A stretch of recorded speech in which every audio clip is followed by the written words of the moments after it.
முதலமைச்சராக இருக்க முடிகிறது என்று சொன்னால் அந்த மனநிலையை தந்தை பெரியார் மாற்றினார், பேரறிஞர் அண்ணா மாற்றினார். இந்த நாட்டு மக்களுடைய மனநிலை மாறியதனுடைய விளைவு கலைஞர் அவர்கள் 5 முறை நாடாண்டது மட்டுமல்ல, ஒரு குடிசையிலே தொடங்கப்பட்ட இருவண்ண கொடியினுடைய லட்சியம் டெல்லியிலே இருக்கின்ற நாடாளுமன்றத்திலே 13 அமைச்சர்களை தேர்ந்தெடுத்து அங்கே ஒரு தேசிய முன்னணி என்றும் ஜனநாயக முற்போக்கு கூட்டணி என்று சொல்லும் அங்கே மத்தியிலே இருக்கின்ற ஆட்சியிலே பங்கெடுத்து இந்த தமிழ்நாட்டுக்கு வேண்டிய சட்ட திட்டங்களை நல்ல திட்டங்களை எல்லாம் கொண்டு வந்து அது தங்க நாற்கர திட்டமாக இருந்தாலும் சரி, சேது கால்வாய் திட்டமாக இருந்தாலும் சரி, கடல் நீரை குடிநீராக மாற்றுகின்ற திட்டமாக இருந்தாலும் சரி, அகல ரயில் பாதைகள் எல்லாம் மீட்டர் கேஜ் ரயில் பாதைகள் எல்லாம் அகல ரயில் பாதைகளாக மாற்றுவதாக இருந்தாலும் சரி, பல்லாயிரம் கோடி ரூபாயிலே இங்கே திட்டங்களை கொண்டு வந்து போடுவதற்கு ஏறத்தாழ ஒரு 20 ஆண்டு காலம் மத்திய அரசிலே பங்கேற்றதனுடைய விளைவு இன்றைக்கு நாம் தமிழ்நாட்டிலே முன்னேற்றம் கண்டிருக்கிறோம் என்று சொன்னால் அந்த தலைவருடைய தலைமை 4வது தலைமை. அவர் மறைந்த பிறகு தளபதி மு.க. ஸ்டாலின் இதோ நான் இருக்கிறேன், இங்கே இருக்கின்ற ஊடகங்கள் எல்லாம் பத்திரிகைகள் எல்லாம் கலைஞர் மறைந்த பிறகு ஒரு வெற்றிடம் இருக்கிறது என்று பேசினார்கள். அது வெற்றிடம் அல்ல, அது வெற்றியின் இடம் என்னிடத்திலே இருக்கிறது என்று சொல்லி தலைமை ஏற்று திராவிட மாடல் என்ற ஒரு அரசை நிறுவி எல்லாருக்கும் எல்லாம் என்ற திட்டத்தை தொடங்கி இங்கே எனக்கு முன்னால் பேசியவர்கள் குறிப்பிட்ட சாதனைகளை எல்லாம் செய்து கொண்டிருப்பவர் 5ஆம் தலைமுறைக்கு சொந்தக்காரரான நம்முடைய அண்ணன் முத்துவேல் கருணாநிதி ஸ்டாலின் அவர்கள். ஆனால் இன்றைக்கு நாம் 6வது தலைமுறைக்கு பிறந்த நாளை கொண்டாடி கொண்டிருக்கிறோம் என்று சொன்னால் இவரும் அவர்கள் வழியிலே வந்தவர்தான். 45 ஆண்டு காலமானது தளபதி அவர்கள் முதலமைச்சர் பதவியிலே சென்று அமர்வதற்கு படிப்படியாக போராடி இளைஞரணி செயலாளராக இருந்து பிறகு சென்னை மாநகரத்தினுடைய மேயராக இருந்து சட்டமன்ற உறுப்பினராக இருந்து துணை முதல்வராக இருந்து முதல்வர் பதவிக்கு நேரடியாக வருவதற்கு 45 ஆண்டு காலமானது. ஆனால் ஒரே ஒரு வார்த்தையால் 4½ ஆண்டு காலத்திலே அந்த இடத்திற்கு வந்துவிட்டார் நம்முடைய உதயநிதி ஸ்டாலின் அவர்கள். இங்கே எனக்கு முன்னால் பேசியவர் சொன்னார் சனாதனம் சனாதனம் சனாதனம் என்று. அதற்கு நிறைய பேருக்கு பொருள் புரியவில்லை. சனாதனம் என்றால் ஏதோ பார்ப்பானை மட்டும் எதிர்க்கிறோம், அதனால் சனாதனம் என்று நினைக்கின்றீர்கள். அது அல்ல. இங்கே அமர்ந்திருக்கின்ற தாய்மார்களை நான் அடக்கத்தோடு பெருமையோடு உரிமையோடு கேட்டுக்கொள்கிறேன். ஒரு 50 ஆண்டு காலத்திற்கு முன்னால் நம்முடைய குடும்பத்திலே பெண்கள் ஜாக்கெட் போட்டு பார்த்திருக்கிறீர்களா? சொல்லுங்கள். ஒரு 50 ஆண்டு காலத்திற்கு முன்னால் நம்முடைய பாட்டிமார்கள் ஜாக்கெட் போட்டு பார்த்திருக்கிறீர்களா? ஏன் அப்பொழுது ஜாக்கெட் துணி விற்கவில்லையா? இல்லை ஜாக்கெட் தைக்க மாட்டேன் என்று எந்த டைலராவது சொல்லிவிட்டாரா? அதே போல ஒரு 50 ஆண்டு காலத்திற்கு முன்னால் மண் பானையை தவிர பித்தளை பாத்திரமோ ஈய பாத்திரமோ இருந்ததா உங்கள் குடும்பத்திலே? இல்லை. ஏன் இல்லை? இதுதான் சனாதனம். நீ ஜாக்கெட் போடக்கூடாது, நீ மண்பானையில் தான் தண்ணீர் பிடிக்க வேண்டும். ஒரு நினைத்து பாருங்கள் தாய்மார்கள், நினைத்து பாருங்கள். இன்றைக்கு குழாய் வசதி இருக்கிறது, தெருக்கள் தோறும் தண்ணீர் வருகிறது, வீட்டுக்கே தண்ணீர் வருகிறது, பிடித்துக் கொண்டிருக்கிறீர்கள். 50 ஆண்டுகளுக்கு முன்னால் ஆற்றங்கரையிலும் குளத்தங்கரையிலும் போய் மண்பானையை தலையிலே இப்படி தூக்கி கொண்டு வரும்பொழுது ஜாக்கெட் போடாமல் இருந்தால் அதை கற்பனை செய்து பாருங்கள். அதை மாற்றியவர் தந்தை பெரியார், அதை மாற்றியது திராவிட இயக்கம்.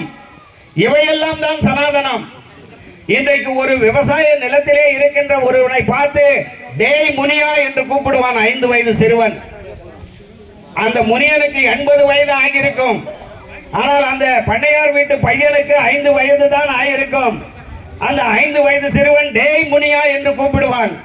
இன்றைக்கு அப்படி யாரையாவது கூப்பிடுகின்ற நிலை இருக்கிறதா? இதுதான் சனாதனம். ஆண்டையின் வீட்டிலே சென்று இப்படி துண்டை எடுத்து இடுப்பிலே கட்டிக்கொண்டு தெருவிலே நடக்கக்கூடாது, காலிலே செருப்பணிய கூடாது, தோளிலே துண்டு போடக்கூடாது, பொது குளத்திலே நீர் எடுக்கக்கூடாது என்ற ஒரு நிலை இருந்தது. அதுதான் சனாதனம்.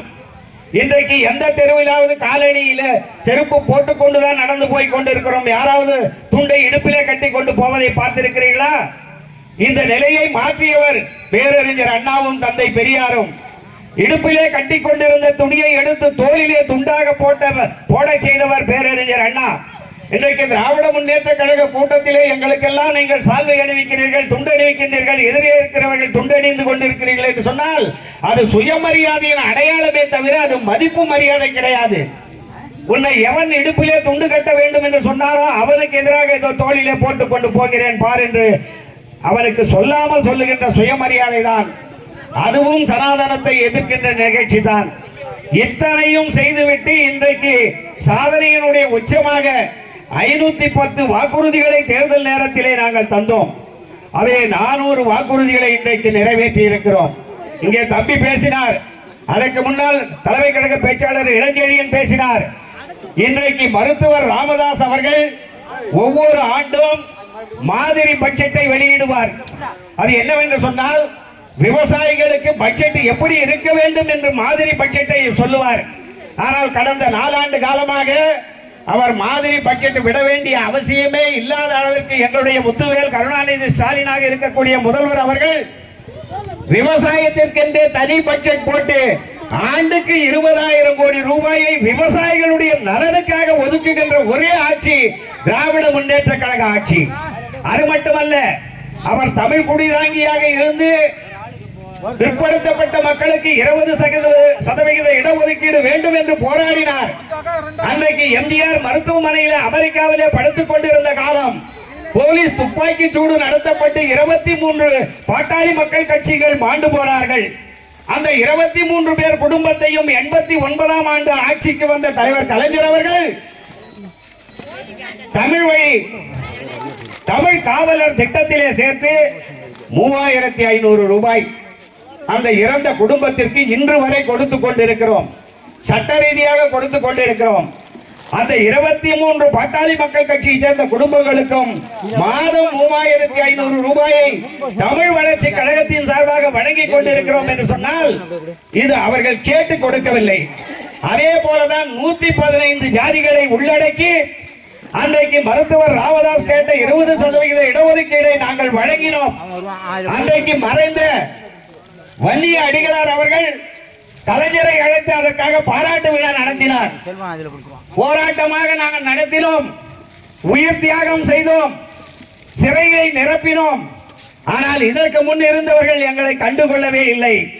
தமிழக தலைவர் கலைஞர் அவர்களே, நாங்கள் கேட்காமலேயே 20% இடஒதுக்கீடை எம்பிசி என்று போட்டு எங்களுடைய வாழ்க்கையிலே ஒளியை ஏற்றினீர்களே, அதற்காக உங்களை நாங்கள் பாராட்டுகிறோம் என்று பாராட்டு கூட்டம் போட்டாரே, அதையும் நாங்கள் வன்னிய மக்கள் கேட்டு செய்யவில்லை. எல்லாருக்கும் எல்லாம் என்ற நிலை போய் சேர வேண்டும் என்பதற்காக செய்தோம். அது மட்டுமல்ல, இன்றைக்கு மத்தியிலே அன்புமணி ராமதாஸ் அவர்களை மத்திய அமைச்சராக இருப்பதற்கு அன்றைக்கு காரணமாக இருந்தவர் இந்த கூட்டணியிலே இருந்த ராமதாஸ் அவர்கள் கேட்டுக்கொண்டதற்கு இணங்க அவரை மாநிலங்களவை உறுப்பினராக ஆக்கி மத்தியிலே அவருக்கு சுகாதாரத்துறை அமைச்சர் பதவியை பெற்று தந்தவர் தலைவர் கலைஞர் அவர்கள். அது மட்டுமல்ல, இன்றைக்கு அந்த இடஒதுக்கீட்டிலே 10.5% இடஒதுக்கீடு எங்களுக்கு தனியாக வேண்டும் என்று கேட்கிறார்கள். நாங்கள் அவர்களுக்கு அன்போடு தெரிவித்துக் கொள்கிறோம். 115 ஜாதிகள் அதிலே வருகிறது.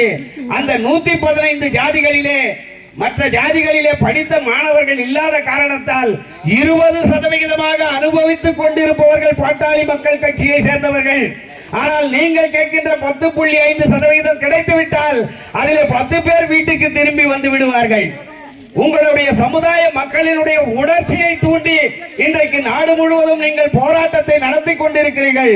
அந்த போராட்டத்தின் வழியிலே நாங்கள் நிறைவேற்றினால் 20 பாட்டாளி மக்கள் கட்சியை சேர்ந்தவர் வேலைக்கு சென்றவர்களிலே 10 பேர் வீட்டுக்கு வர வேண்டிய நிலை வந்துவிடும். இதைத்தான் நீங்கள் விரும்புகிறீர்களா? அது மட்டுமல்ல, ஜாதிவாரி கணக்கெடுப்பு நடத்த வேண்டும் என்று அவர்கள் கோரிக்கை வைக்கிறார்கள். ஜாதிவாரி கணக்கெடுப்பு பீகாரிலே நடத்தப்பட்டது, ஆந்திராவிலே நடத்தப்பட்டது, ஒரிசாவிலே நடத்தப்பட்டது. ஆனால் உச்ச நீதிமன்றம் என்ன சொன்னது தெரியுமா? ஜாதிவாரி கணக்கெடுப்பு நடத்துகின்ற உரிமை மத்திய அரசுக்கு மட்டும்தான் உண்டு, ஒன்றிய அரசுக்கு மட்டும்தான் உண்டு. நீங்கள் எடுத்த ஜாதிவாரி கணக்கெடுப்பு செல்லாது என்று சொன்னார்கள்.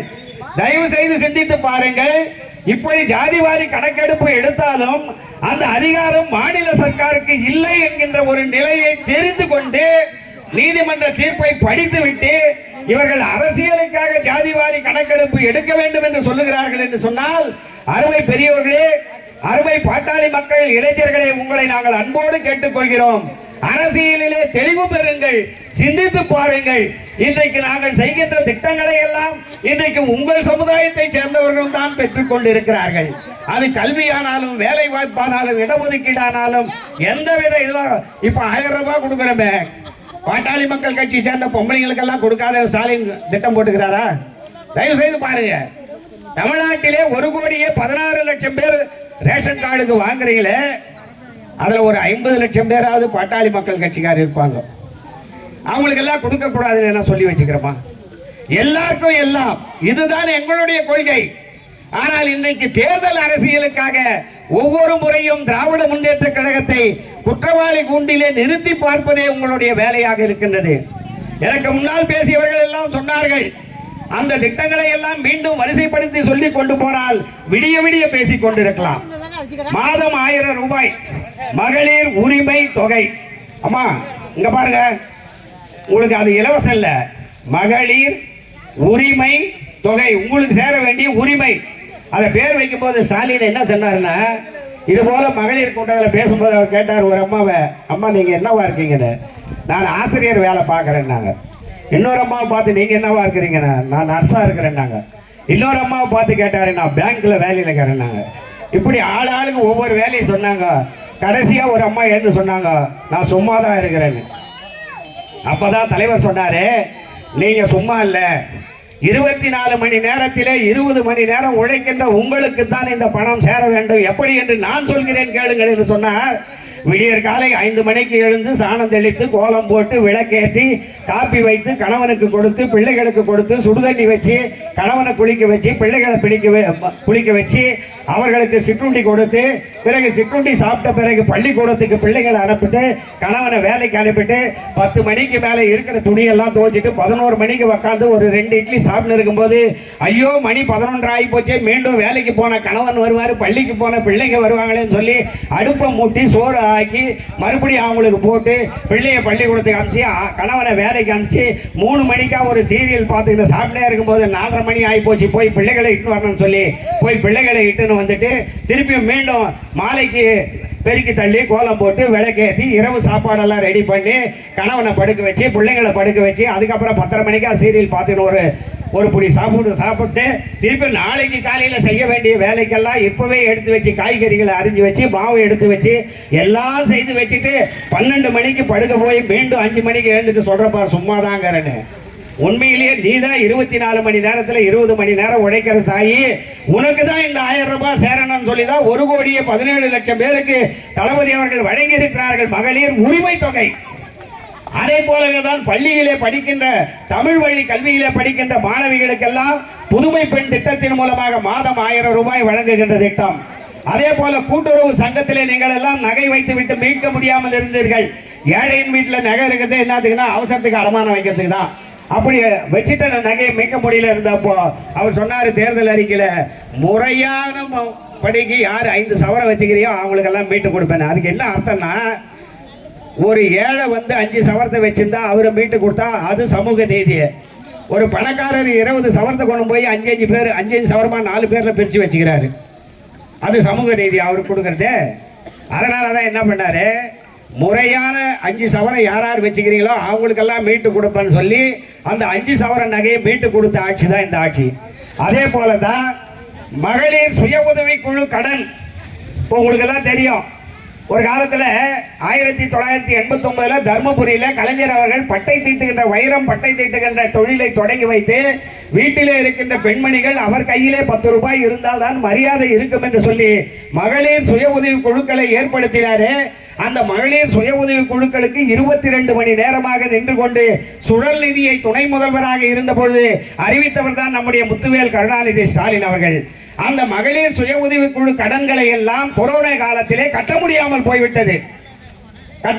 போய்விட்ட காரணத்தால் மீண்டும் நிதி பெற முடியவில்லை.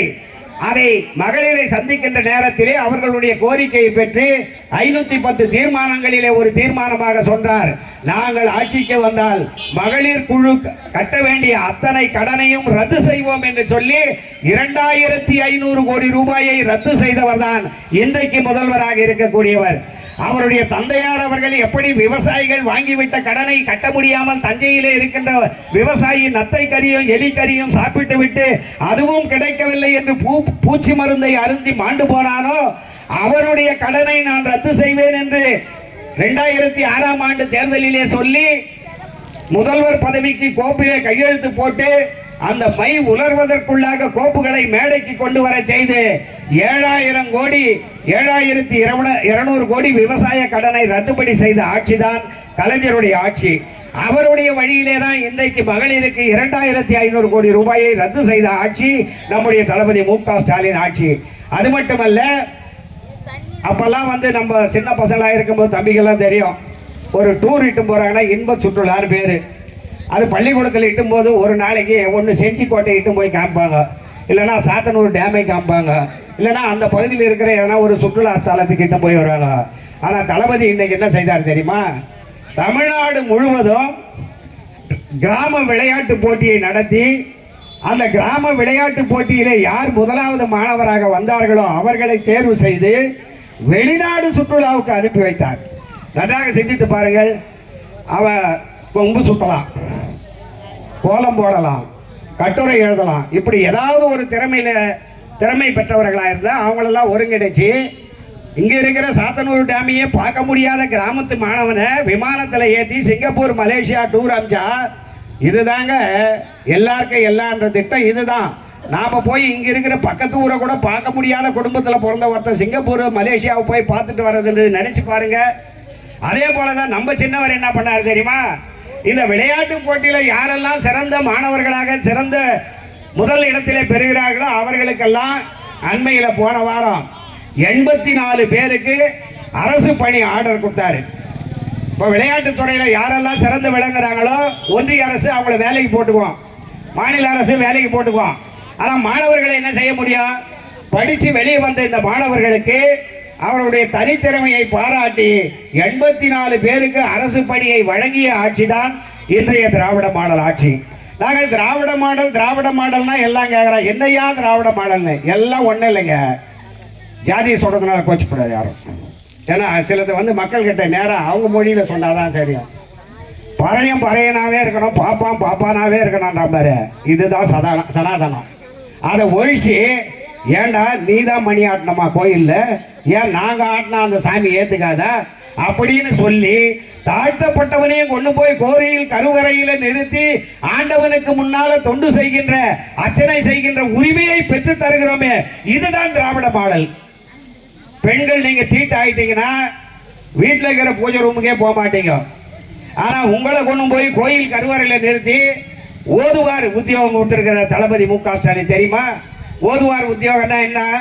காலையில் சாமிக்கு பூஜை தொடங்கும் போது தேவார திருவாசக மேடையில் நின்று தேவார திருவாசகம் பாடணும், இறைவன் மேலே பாட்டு பாடணும், பக்தி பாட்டு. அது ஆண் பாடுறதை விட பெண் பாடினாதான் மனம் உருகி எல்லாரும் கேட்பாங்கன்னு சொல்லி தீட்டு தீட்டு தீட்டு என்று சொல்லி உங்களை ஒதுக்கி வைத்திருக்கின்ற சமுதாயத்திலே இருந்து இன்றைக்கு கோயில் கருவறையிலே கொண்டு போய் நிறுத்தி இருக்கிறோமே, இதுதான் திராவிட மாடல். இதைத்தான் இன்றைக்கு ஜீரணிக்க முடியவில்லை. இன்றைக்கு உயர்ஜாதியாக இருக்கின்றவர்களால் இதை ஜீரணித்துக் கொள்ள முடியவில்லை. நேற்று வரை நமக்கு அடிமையாக இருந்தவன், நேற்று வரை நம் வீதியிலே செருப்பு போடாமல் நடந்தவன், நேற்று வரை நம் எதிரிலே இடுப்பிலே துண்டு கட்டி கொண்டிருந்தவன், நேற்று வரை நம் வீட்டிலே கூலி வேலை செய்தவன் இன்றைக்கு எல்லாவற்றையும் அனுபவிக்கிறானே, இது எப்படி? அவன் எனக்கு சமமாக ஆகிவிட்டானே. இதற்கு காரணமானவர்கள் யார்? திராவிட முன்னேற்ற கழகம். அந்த ஆட்சி ஒழிய வேண்டும். இதற்கு காரணமானவர்கள் யார்? திராவிட இயக்கத்தினுடைய தலைவராக இருக்கக்கூடிய தளபதி மு.க. ஸ்டாலின். அவருடைய ஆட்சி ஒழிய வேண்டும். இப்படித்தான் சிந்திக்கின்றார்கள். இன்றைக்கு தமிழ்நாடு வெற்றி கழகம் என்று இந்த பகுதியில தான் விக்கிரவாண்டியா கூட்டம் போட்டது மாநாடு, விக்கிரவாண்டியில் ஒரு மாநாடு போட்டாங்க, பார்த்துருப்பீங்க. அதாவது அண்ணா சொன்னார், கலைஞரை பற்றி சொல்லும்போது, தண்டவாளத்தில் தலை வைத்து படு என்றாலும் அமைச்சர் பொறுப்பை ஏற்றுக்கொள் என்று சொன்னாலும் இரண்டையும் சமமாக கருதுபவன் என் தம்பி கருணாநிதினார். இந்த இயக்கம் தொடங்கி பல பேரை பலி கொண்டு இருக்கும். மொழி போராட்டத்திலையும் இன போராட்டத்திலையும் பல பேர் செத்து சுண்ணாம்பாகி மிசாவை அனுபவித்து பாளையங்கோட்டை சிறையை பார்த்து தண்டவாளத்தில் தலை வைத்து படுத்து எத்தனை குடும்பம் திமுக குடும்பம் காணாமல் போயிருக்கு தெரியுமா? இந்த நிலை வர்றதுக்கு இன்னைக்கு மேடையில் எல்லாம் வெள்ளை ஜல்லியமாக நாம் கட்டியிருக்கிறோம்னா இதுக்கு பின்னால் பல லட்சம் பேர் உயிர் தியாகம் செய்திருக்கிறாங்க, பல லட்சம் பேர் ரத்த தானம் செய்திருக்கிறாங்க, பல லட்சம் பேர் குடும்பங்களை இழந்திருக்கிறார்கள். அவ்வளவு பேர் பிணத்தின் மீது ஏறி வந்துதான் இன்றைக்கு திராவிட முன்னேற்ற கழகத்தினுடைய கொடியை ஏற்றி வைத்து நாம் கோட்டையிலே போய் அமர்ந்திருக்கிறோம். நாம் தியாகம் செய்யாமல் அந்த இடத்திற்கு வந்துவிடவில்லை. ஆனால் விக்கிரவாண்டியிலே ஒரு நடிகர் மாநாடு போட்டு சொல்லுகிறார், திராவிட முன்னேற்ற கழகத்தை அழிப்பதுதான் என் முதல் வேலை. யார் வீட்டு சாப்பாட்டில் நாங்கள் மண்ணை போட்டோம்? திராவிட முன்னேற்ற கழகத்தை அழிக்கணும். இல்லை யார் வீட்டு தாலி அர்த்தம், இல்லை யார் வீட்டு கட்ட வேண்டிய தாலியை பிடிங்கன்னு வந்துட்டோம். என்ன பண்ணுது? நாங்கள் இவ்வளோ பேர் கூட்டம் போட்டு திராவிட முன்னேற்ற கழகம் ஒவ்வொரு தனி மனிதருக்கும் என்ன செய்துச்சுன்னு நாங்கள் சொல்லியிருக்கிறோம்.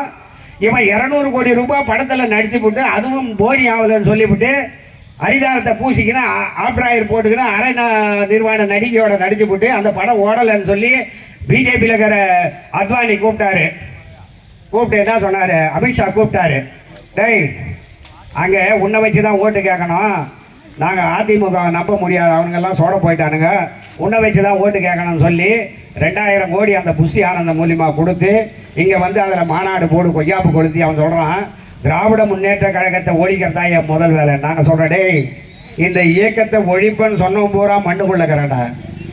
ராஜாஜி சொன்னார், திராவிட முன்னேற்ற கழகத்தை நான் ஒழித்து விடுவேன், மூட்டை பூச்சியை போல நசுக்கி விடுவேன்னாரு. அவருக்கும் சமாதி கட்டி மணிமகுடம் வச்சவர் எங்கள் கலைஞர். காமராஜர் சொன்னார், திராவிட முன்னேற்ற கழகத்தை ஒழித்து விடுவேன், நான் படுத்துக்கொண்டே ஜெயிப்பேன் என்றார். படுத்தார், கடைசி வரைக்கும் ஜெயிக்கவே இல்லை. அவருக்கும் அந்த மணி மண்டபம் கட்டி அங்கே ஒரு ராட்டையை கொண்டு வந்து வச்சு அவருக்கு நினைவு மண்டபம் எழுப்பினவரும் கலைஞர் தான். திராவிட முன்னேற்ற கழகம் ஒழிக்கப்பட வேண்டும். நான் அந்த கட்சியிலே இருந்தேன் பொருளாளராக. ஆனால் இன்றைக்கு கருணாநிதி குடும்பத்தை ஒழிப்பதுதான் என் முதல் வேலை என்று சொல்லிவிட்டு வந்தாரே எம்ஜிஆர். அவருக்கும் நினைவு சின்னத்தை எழுப்பி அங்கே கொடை சின்னம் தான் முதல் நாங்கள் வச்சது. இன்றைக்கு தான் சின்னம் மாறி போச்சு. அது எதுக்காக வச்சார்னா, தலைவர் கலைஞர் அந்த கொடையை வச்சு சொன்னார், என்னுடைய 40 ஆண்டு கால நண்பர், கருத்து வேறுபாடுகள் 1000 இருந்தாலும் கொடை வள்ளல் தனத்திலே அவர் குடையாக இருந்து பல பேர் வாழ்க்கையை காப்பாற்றியவர், பல பேருக்கு குடையாக இருந்து நிழல் தந்தவர். அப்படிப்பட்ட நண்பருக்கு நான் குடை சின்னம் வைக்கிறேன் என்று சொல்லி வைத்தார். அவருக்கும் நாங்கள் தான் நினைவு சின்னம் வச்சோம். அம்மையார் ஜெயலலிதா சொன்னாங்க சட்டமன்றத்தில், என் கண்ணு கட்டின தூரம் எதிரியே தெரியலட்டாங்க.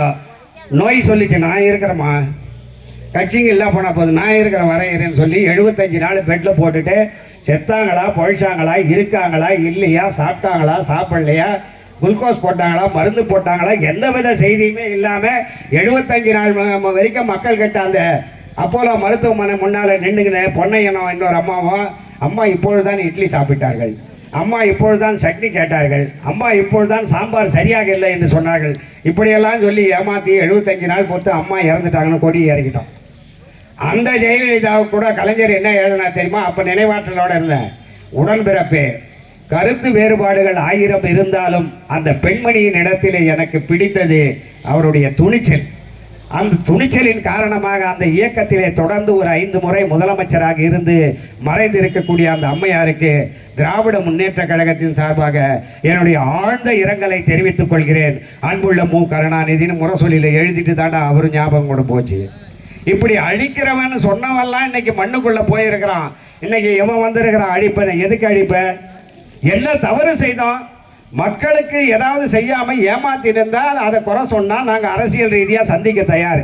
நாங்கள் செய்த சாதனைகளை பட்டியல் போட்டு சொன்னால் பொழுது விடியற வரைக்கும் தெருக்கூத்து மாதிரி நடக்கணும். இதை அவ்வளவு சாதனைகளை சொல்லியிருக்கிறோம். இதை நாங்கள் அழிக்கணுன்ற இன்னொருத்தர் வர்றார் சீமான். அவர் சொல்கிறாரு, பேனா சின்னத்தை உடைக்காம விட மாட்டேன், நான் பேனா சின்னத்தை வச்சு பார் நீ, நான் உடைக்கிறதா இல்லையா பாரு. இவர் சொல்கிறார், உடனே நாங்கள் ஆட்சிக்கு வந்தால் ஆட்சியில் பங்கு கொடுப்போம்.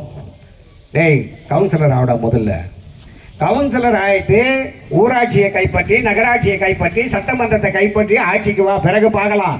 அத்தைக்கு மீச முழிச்சா தானே செத்தப்பா. நான் அத்தையாவே இருக்கிறேன். இன்னும் 40 எங்கள் ஊரில் 36 வார்டு 44 பஞ்சாயத்து. வாங்க நாளைக்கு. எல்லா இடத்துலையும் கொடிக்கம்பு இருக்குது, எல்லா இடத்துலையும் மன்றம் இருக்குது, எல்லா இடத்துலையும் படிப்பகம் இருக்குது, எல்லா இடத்துலையும் இது போல் கூட்டம் நடத்தி கொள்கை பேசிட்டு இருக்கிறோம். ஆனால் இவன் 3 மாதம் ஆச்சு மாநாடு நடத்தி, இன்னும் ஒரு ஊரில் கூட கொடியாத்தில் இவன் சொல்கிறான் ஆட்சியில் பங்கு கொடுப்பேன்னு. அதை பத்திரிக்கைக்காரன் நம்பி நோக்கான்னு கேட்டுக்கிறோம். ஊடகத்தில் இருக்கிறவங்கலாம் கேட்கலாம், திமுகவில் ஆட்சியில் பங்கு கொடுக்க மாட்டேன்னு நீங்கள் சொல்கிறீங்களே, அதே விஜய் கொடுக்குறாரு. அவர் என்னமோ முதலமைச்சர் ஆகிட்ட மாதிரியும் கவர்னரை சந்திச்சிட்ட மாதிரியும் அவர் வேட்பாளர் பட்டியலை கொண்டு போய் அமைச்சர் பட்டியலை கொடுத்துட்ட மாதிரியும் அதில் பாட்டாளி மக்கள் கட்சிக்கு ஒரு அமைச்சர், விடுதலை சிறுத்தைக்கு ஒரு அமைச்சர், 2 கம்யூனிஸ்டுக்கு தலா ஒரு அமைச்சர், நம்ம ஏரி வாயு பிரேமலதாவுக்கு ஒரு அமைச்சர் பதவி, இப்படி எல்லாருக்கும் கொடுத்துட்டு தான் அவர் வந்து கற்பனையிலேயே பேசியிருக்கிறாரு. நாங்கள் கேட்குறோம், நாங்கள் தேர்தல் அறிக்கையில் போட்டியிட்ட தொகுதிகளில் வெற்றி பெற்றால் கூட்டணி மந்திரி சபை அமைப்போன்னு எங்கன்னா சொல்லிக்கிறோமா? சொல்லுங்க. நான் என்ன சொல்கிறேன், ஒரு தாழ்த்தப்பட்டவன் முதல்வராக வர வேண்டும், நியாயமான கோரிக்கை.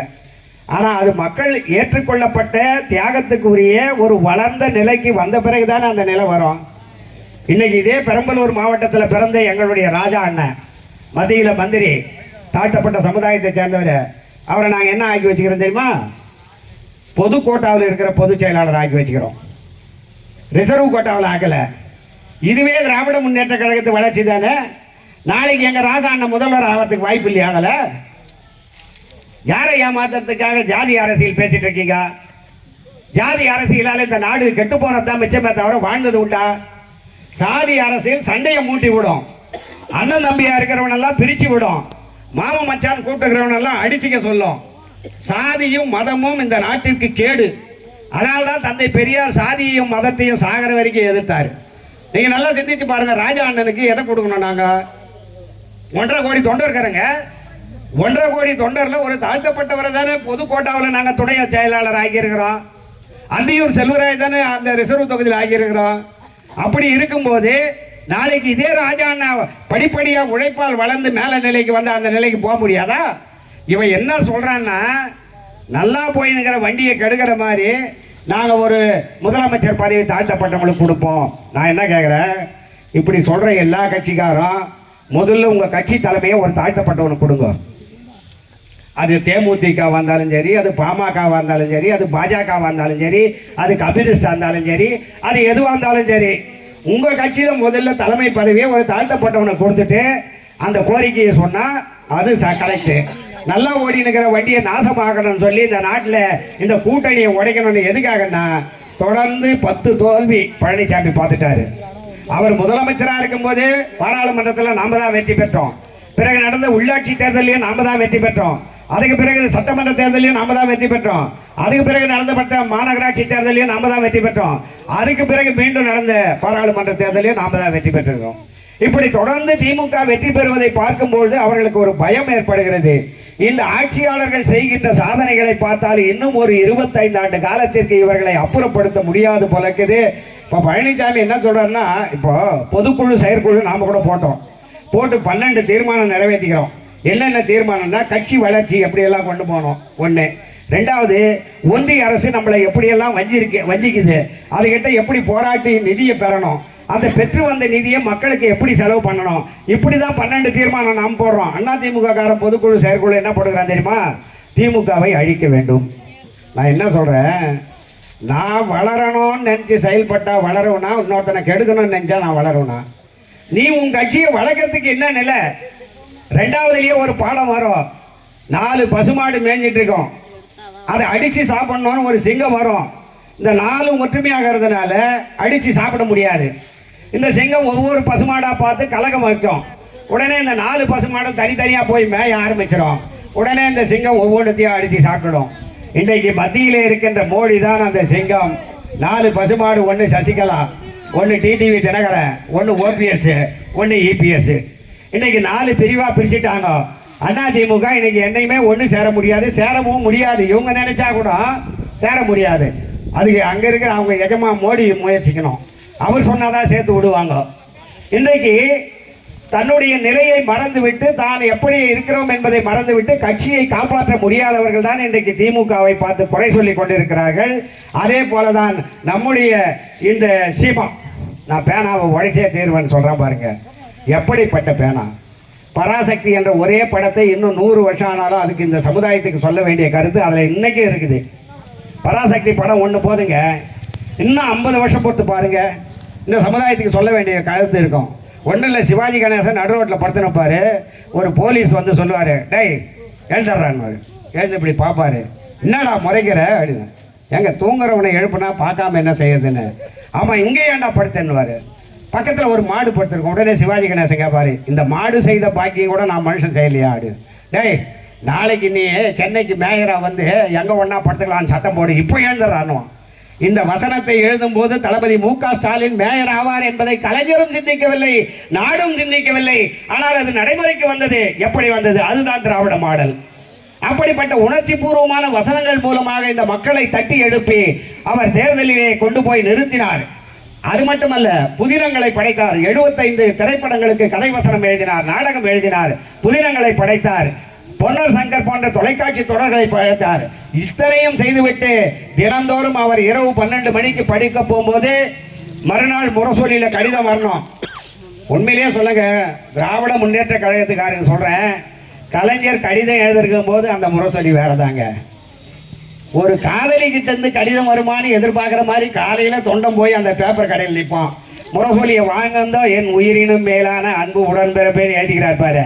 அதை பார்த்தவனால்தான் இவர் டீயே குடிக்க முடியும். அப்படி அந்த கடிதத்தின் மூலமாக அன்றாடம் நாட்டிலே நடக்கின்ற பிரச்சனைகளை தொண்டர்களோடு பகிர்ந்து கொண்டவர் 16,000 கடிதங்களை எழுதியிருக்கிறார். இப்படி சாதனை படைத்ததற்காகத்தான் அந்த பேனாவிற்கு ஒரு நினைவு சின்னம் வைக்க வேண்டும் என்று சொல்லி நாம் திட்டத்தை நிறைவேற்றினால் ஒரு அம்போக்கு புறம்போக்கு என்ன சொல்லுவாங்க கிராமத்தில், காவா புறம்போக்கு, ஏரி புறம்போக்கு, நத்தம் புறம்போக்கு, ஆற்று புறம்போக்கு, குளத்து புறம்போக்குன்னு இந்த அத்தனை புறம்போக்கும் ஒன்றா சேர்ந்த புறம்போக்கு நம்ம சீமா அவன் சொல்கிறான், அந்த பேனா சின்னத்தை உடைப்பானே. டேய் இந்த கூட்டத்தில் சொல்கிறோம், 1.5 கோடி தொண்டங்கிறான், 3 கோடி கைக்குதுரா, உடையிடா பார்க்கலாம், ஆம்பளையா இருந்தா உடை பார்க்கலாம். உங்ககிட்ட தான் வீர தீர எல்லாம் இருக்குதா? திமுககார அண்ணா சொன்னார், தம்பி கத்தியை தீட்டாதப்பா, புத்தியை தீட்டு, கடமை கண்ணியம் கட்டுப்பாடு அப்படி நடந்துக்கணும். அண்ணன் சொன்னதுனால நாங்கள்லாம் அமைதியாகிறோம். நீ பேனா சின்னத்தை உடைக்கிறேன்னு சொன்னால் 3 கோடி கை எங்கே கிட்டக்குது, ஜாக்கிரதை. அது சாதாரண பேனா இல்லை, ஒன்றும் இல்லைங்க. ஒரே ஒரு விஷயத்தை சொல்லி முடிச்சிடுற நேரம் ஆகி போச்சு, ஏன்னா பொம்பளைங்களும் தாங்க மாட்டாங்க. இதை மட்டும் கேட்டுங்கம்மா, உங்களுக்காக தான் சொல்கிறது. இந்த புறநானூறுன்னு தமிழில் ஒரு இலக்கியம் இருக்குதும்மா. அதில் ஒரு வீட்டில் ஒரு வயசான கிழவி வீட்டுக்கு ஒருத்தர் ஆள் அனுப்புங்க, போர் வந்துச்சு, எதிரி நாட்டுக்கிட்ட போய் சண்டை போடணும்னு சொல்லும்போது அவன் தம் வீட்டில் இருக்கிற மகனை போய் வாடான்னு வேல் கூப்பிட்டு அனுப்புது. சாயந்தரம் எல்லாம் திரும்பி வந்துட்டாங்க. இந்த பையன் திரும்பி வரல. இந்த பாட்டி எதிர்க்கு வர போர் வீரனை பார்த்து கேட்குறா, ஏம்பா என் பையன் வந்தானே பார்த்தியான்னு. உன் பையனாத அவன் முதுகில் புண்பட்டு விழுந்து செத்து கிடக்கிறான்னு. தமிழனுக்கு மார்பில் வேல் பாஞ்சாதான் வீரம். இன்றைக்கி கூட காது குத்துற விழான்னு ஒன்று வச்சுருக்கிறேன் தெரியுமா? எதுக்காக? இப்போல்லாம் யாரும் வேலும் வாழை எடுத்துக்கிட்டு சண்டைக்கு போகிற காலம் இல்லை. அதனால் விழுப்புண் பெற்றாதான் தமிழன். அதுக்காக தான் காது குத்துற விழா. என்னன்னு தெரியாது, ஆடு வெட்டி சோறு போடுவோம். காது ஏன் குத்துறன்னு கேட்டால் தெரியாது. காது குத்துற விழா வைக்கிறதுக்கே காரணம் என்னென்னா, சதை பிண்டமாக ஒன்று பிறந்துட்டா கூட, உருவமே இல்லாமல் சதை பிண்டமாக பிறந்துட்டா கூட அதை போட்டு வாழால் கீறி அதுக்கப்புறம் தான் அதை புதைக்கணும். இது தமிழர் மரபு. அந்த மரபுக்கு தான் நீங்கள் கம்பல் போட்டுக்கிறது, காது குத்திக்கிறீங்க, பரவாயில்ல. நாங்கள் எப்படி? அதுக்கு தான் காதணி விழானே வைக்கிறது. காதை குத்தும் போது அந்த குழந்தை அந்த வலியை தாங்கணும், அவன் தமிழில் வீரனா திகழணுன்றதுக்கு தான் அந்த நினைவு. இதை தான் தலைவர் கலைஞர் அவர்கள் அந்த புறநானூற்றில் சொல்கிறாரு, மார்பில் காயம் பட்டால் அந்த பாட்டி தாங்கி நிற்பான், முதுகில் காயம் பட்டா என்னன்னா தோற்று போய் திரும்பி ஓடும்போது வேல் பாஞ்சி செத்து போயிட்டான்னு அது கேட்டதும் துடிச்சிடுறான். உடனே வீட்டில் இருக்கிற ஒரு கட்சி எடுத்துக்கிட்டு என்ன பண்ணுறா, என் மகன் மட்டும் அந்த மாதிரி செத்தானா நான் ஒன்றும் செய்ய மாட்டேன், இல்லைன்னா பொய் சொல்லியிருந்தீங்கன்னா உன் நாக்கு அறுத்துப்படும்ட்டான்னு சொல்லிட்டு போனான். இது எம்ஏ பிஎட் தம்பிக்கு தான் தெரியும் அந்த புறநானூற்று விளக்கமெல்லாம். ஏன்னா அதெல்லாம் கல்லூரியில் வர பாடல், எளிமையானங்களுக்கு தெரியாது. அதை அவர் எளிமைப்படுத்தி எவ்வளோ அழகாக சொல்கிறார் பாருங்க. இது மட்டும் சொல்லி முடிச்சிடுறார், உங்களுக்கு தான் சொல்கிறேன். குடிசைதான் ஒரு புறம், கூறிய வேல் வாழ் வரிசையாய் அமைந்திருக்கும், வையத்தை பிடிப்பதற்கும் வெம்பகை முடிப்பதற்கும் வடித்து வைத்த படைக்கலனாய் மின்னும் வெளிரும், புலியின் குகையினிலே அழகில்லை புதுமை அன்று, கிளியும் மெய்சிலிருப்பும் கீழிறங்கும் தன்மை தலைகாட்டா, மானத்தின் உறைவிடம் மறவன் மாளிகை, இல்லத்து வாயிலிலே கிண்ணத்து சோற்றோடு வெள்ளத்தை சிறிது கலந்து வயிற்றுக்குள் வழி அனுப்பும் பொக்கை வாய் திறந்து பிடியன்னம் எடுத்து போட்டால் பெருநரை கிழவி ஒருத்தி, ஓடி வந்தான் ஒரு சிறுவன் ஒரு சேதி பாட்டி என்றான், ஆடி வந்த சிறுமி போல் அனல் மூச்சு வாங்குகின்றாய் ஆண்மகரா நீ தம்பி, மூச்சுக்கு மூச்சு இடைவெளி ஏற்படட்டும், உனது பேச்சை தொடங்கென்றால் கிண்டலுக்கு பேர் போன கிழட்டு தமிழச்சி. வேடிக்கை நேரம் இதுவல்ல பாட்டி, மடிந்தான் உன் மகன் களத்தில் என்றான். மனம் ஒடிந்து நிமிர்ந்தாள் தாய்க்கிழவி. கிழவி துடித்தனள், இதயம் வெடித்தனள், வாளை எடுத்தனள், முழவலிக்கும் திக்கு நோக்கி முடுக்கினள் வேகம். அன்றொரு நாள் பாய்ந்து வந்த ஈட்டிக்கு சாய்ந்து கிடந்தார் சாகாத என் கண்ணாளர், அவருக்கு பிறந்தானா. கோழைக்கா பால் கொடுத்தேன், குட்டி சுவருக்கும் கீழாக வீண்டுபட்ட மோழைக்கா பால் கொடுத்தேன். அன்றொரு நாள் பாய்ந்து வந்த ஈட்டிக்கு மார்பு காட்டி சாய்ந்து கிடந்தார் என் சாகாத கண்ணாளர், அவருக்கு பிறந்தானா. அடடா, மானம் எங்கே? இமயத்தின் வரம்பினிலே வீரம் பிறக்கும், இங்கு வீணையின் நரம்பினிலே இசை துடிக்கும், அதுவும் மானம் மானம் என்றே ஒலிக்கும். மானமற்ற வம்சமானி ஏழா மரத்தமிழர் குடியிலே மாசு தூவி விட்டாய். மார்பு கொடுத்தேன், மகனாக வளர்த்தேன், தின்று கொடுத்து திமிழ் பாய்ந்த தோள்கள் எங்கே? வேலுக்கு வழி சொல்ல வகையற்ற கோழையே, என் வீர பாலுக்கு வழி சொல்வாய் என்றேதான் ஏகினாள் என்பதை நெருங்கிய ஏழை கிழவி. சென்றந்த செருமுனையில் சிதறி கிடந்த செந்தமிழ் காளைகளை ஒவ்வொன்றாய் புரட்டி பார்த்தாள். அங்கே நம் தமிழ் நாட்டை காக்க ஓடிட்டு ரத்த வெள்ளம். மனப்பந்தலிலும் மகிழ்ச்சி இல்லை, மகன் பிறந்த போதும் மகிழ்ச்சிக்கு எல்லை உண்டு. அங்கே இறந்து கிடந்தான் ஈட்டிக்கு மார்பு காட்டி. இதை கண்டாள், இதயம் குளிர்ந்தாள். இனி எதை கண்டாலும் கவலை இல்லை, என் மகன் வீரனாய் இறந்தான் என்றாள். அறுத்தெறிய இருந்தேன் அவன் குடித்த மார்பகத்தை, கருத்தறிய பொய் சொன்ன கயவன் எங்கே, வாழ் இங்கே, அவன் நாக்கெங்கே நாக்கெங்கே என்று கேட்ட புறநானூற்று தாயை சாதாரண டீ கடை பெச்சியிலே உட்கார்ந்து படிப்பவரும் படிக்கக்கூடிய அளவிற்கு எழுதி அந்த பேனாவை உடைப்பேன் என்று சொல்கிறான் என்று சொன்னால், தமிழ்நாட்டில் இருக்கின்ற தாய்மார்களே, உங்கள் வீட்டிலே ஒவ்வொரு பிள்ளையை திராவிட முன்னேற்ற கழகத்திற்கு தாருங்கள். அது போன்ற கோடாரி காம்புகளை ஒழித்து காட்டுகிறோம். கலைஞர் வாழ்க, அண்ணா வாழ்க, பெரியார் வாழ்க. நன்றி, வணக்கம்.